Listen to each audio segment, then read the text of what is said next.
Hello, everybody, and welcome to another edition of the Hoops HQ show. Seth Davis, along with my buddy Andy Katz. If you listen closely, you can hear the month of March is fast approaching.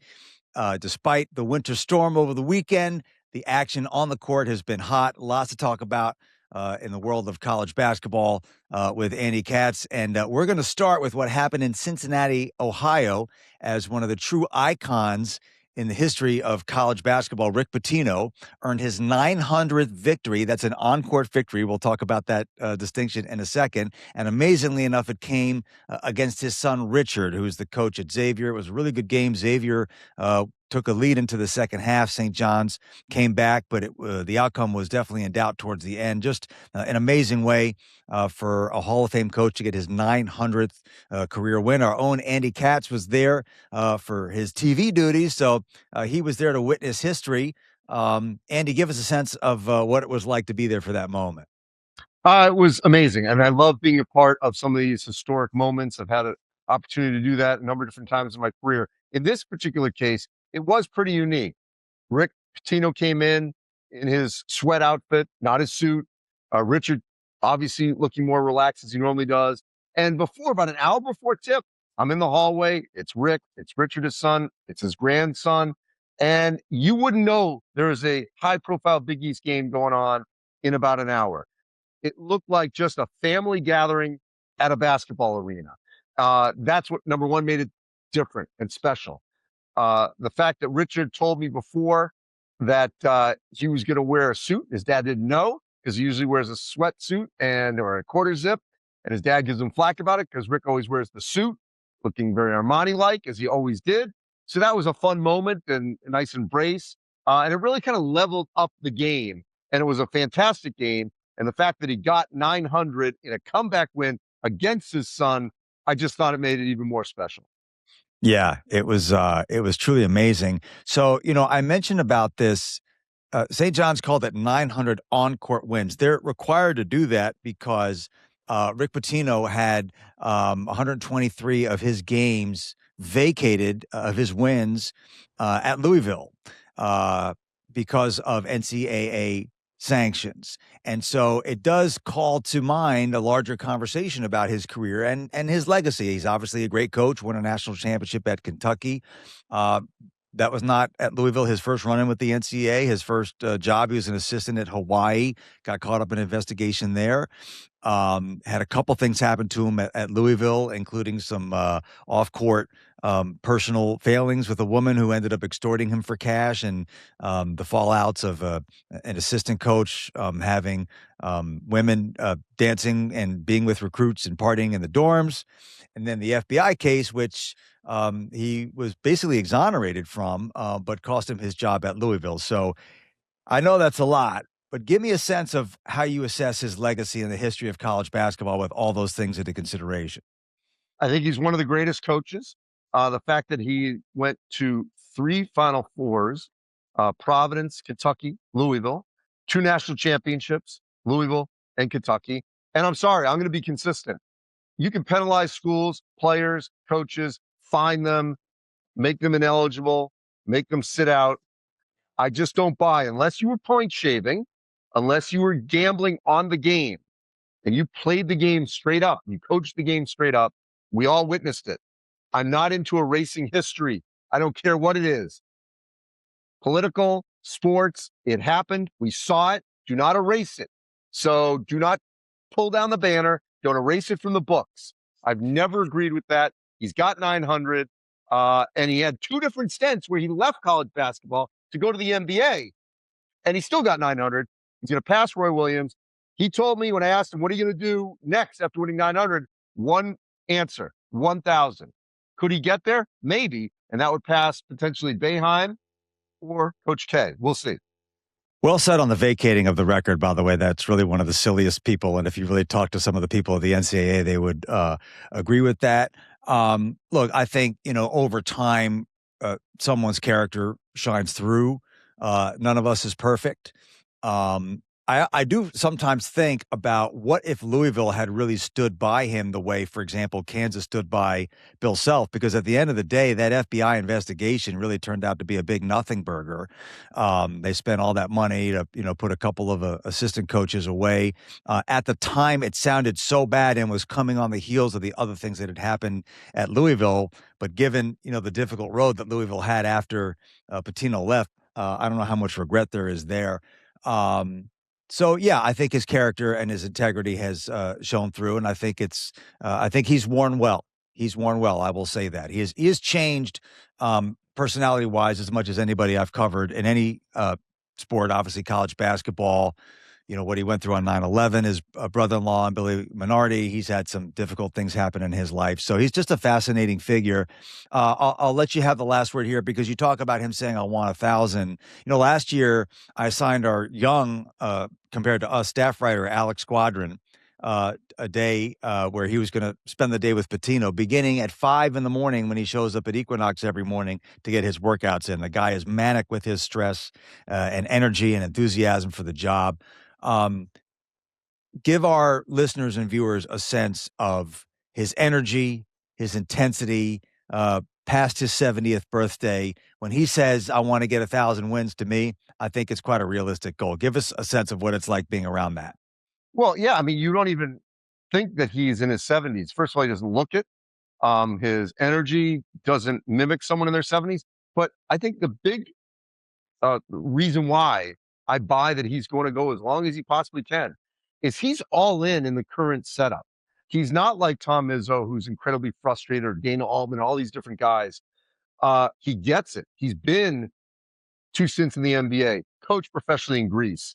He understands how you got to pay guys, portal, different rosters. So he's all in on the current climate. And that's another reason why I think he wants to keep coaching and can adapt as well as anyone, certainly in his generation.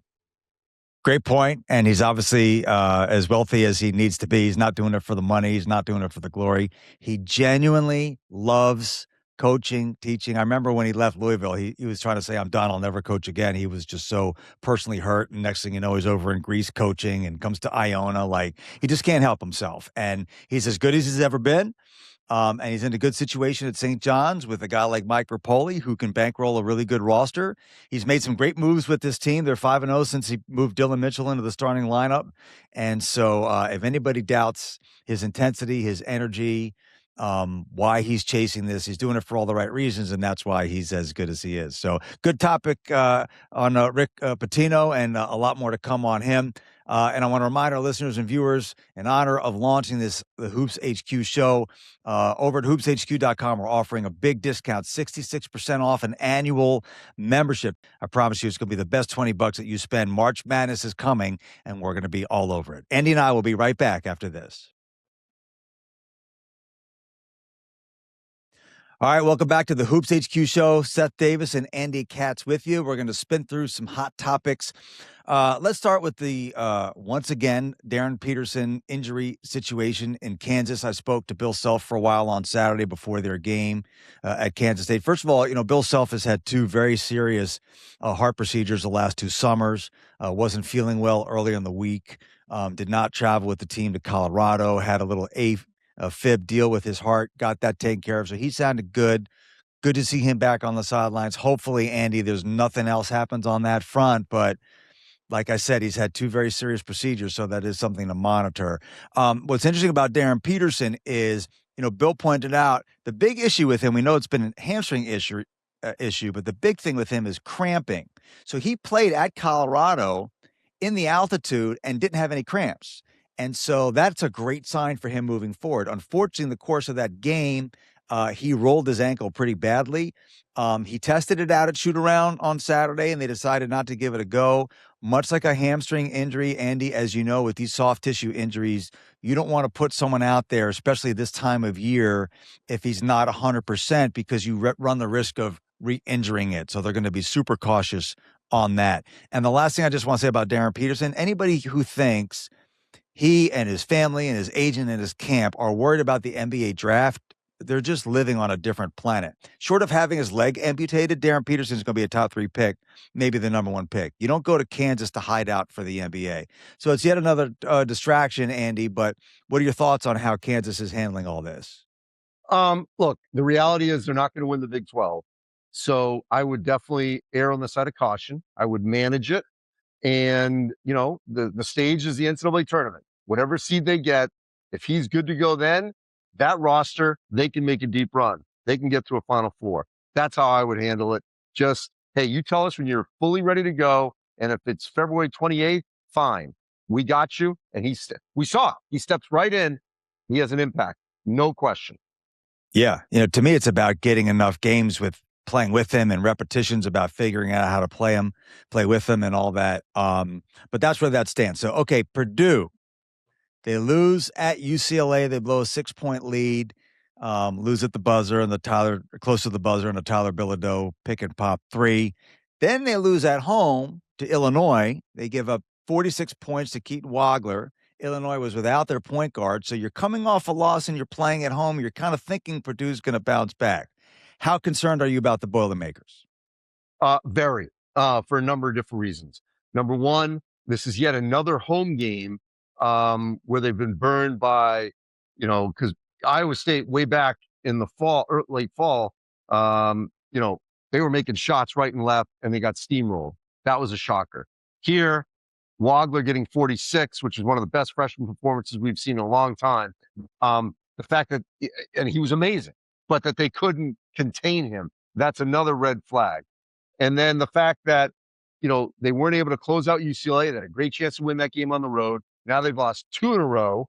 That really is not something you would see, with the Boilermakers. And so I had them back-to-back games on Wednesdays for Big Ten Network. And both times, Washington and Iowa, they made serious runs against them late, where Purdue had to hold them off against 2 teams that are somewhere in muddling middle.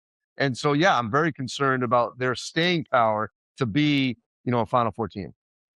Yeah, and again, that's the qualifier. Like, we're talking about a Final Four national championship aspiration. They're obviously still a great basketball team. I do think that it can be to the extent that it's a problem. You have someone like Braden Smith. He's so good. Like those games you mentioned, he has these great second halves. He rescues them.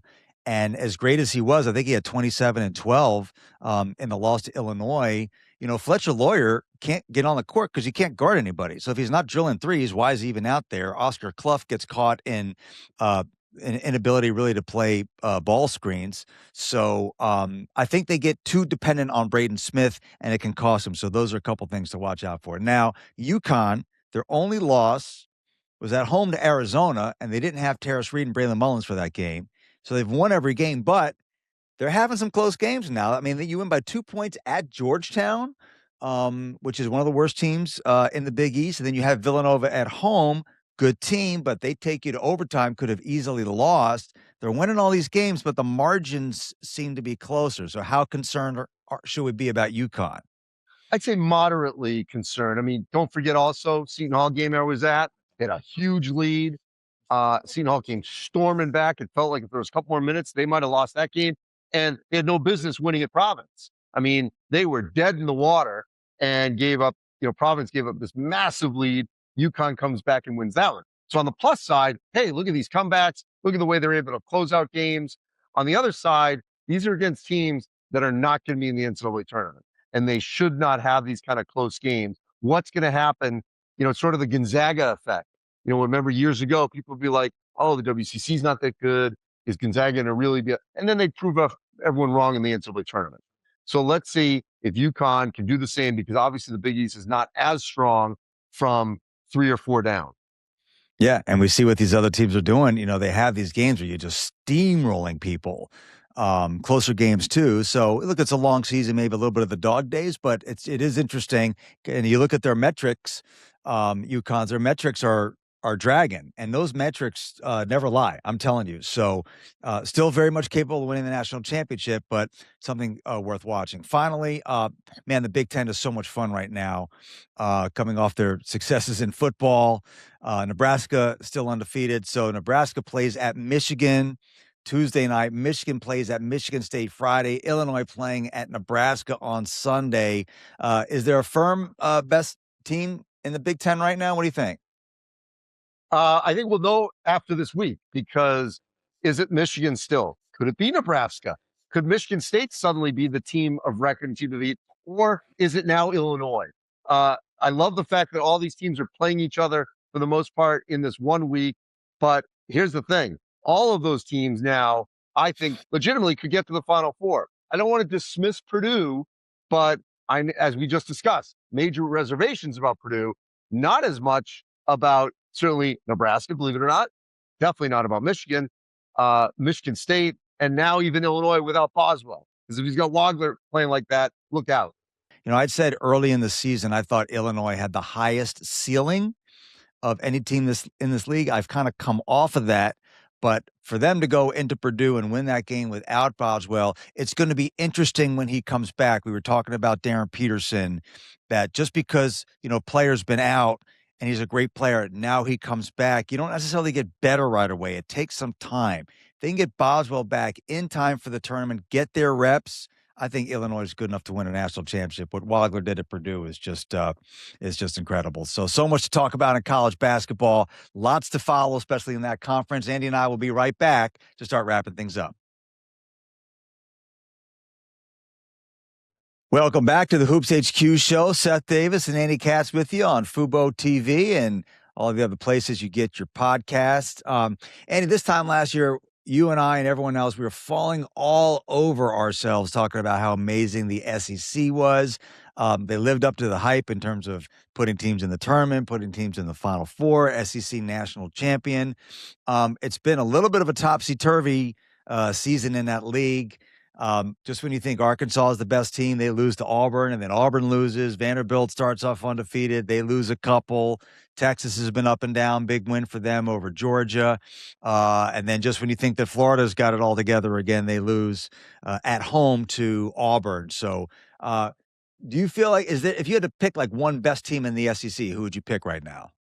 Yeah, I don't think I could because a couple weeks ago we thought Vanderbilt was the favorite, as you said. There's been moments where it looked like Alabama, Tennessee, Auburn, Kentucky, Arkansas, Georgia, Florida. They're all sort of cannibalizing each other. Now they're all going to make it. Everyone I just rattled off. So that's a positive. They're not going to get 14, but they're still going to have a slew of teams, but they're probably going to be bunched up. Are they going to be from, 3 or 4 to 10 to 8, somewhere in that range? But they are all going to be sort of in one sort of middle group. And whether or not there is one that can get to Indianapolis, I'm not quite sure. If you had to pick one team in this league that I know you're not a betting guy, that you'd put everything you had to get to the Final Four, who would you pick? If I had to pick one, I might go with Arkansas because I love their guard play. But here's the thing. If you said no teams in the Final Four or whatever number, I'm going no, 0. Yeah, I would probably agree with both of those. I do still like I think Arkansas has a chance to be the most consistent.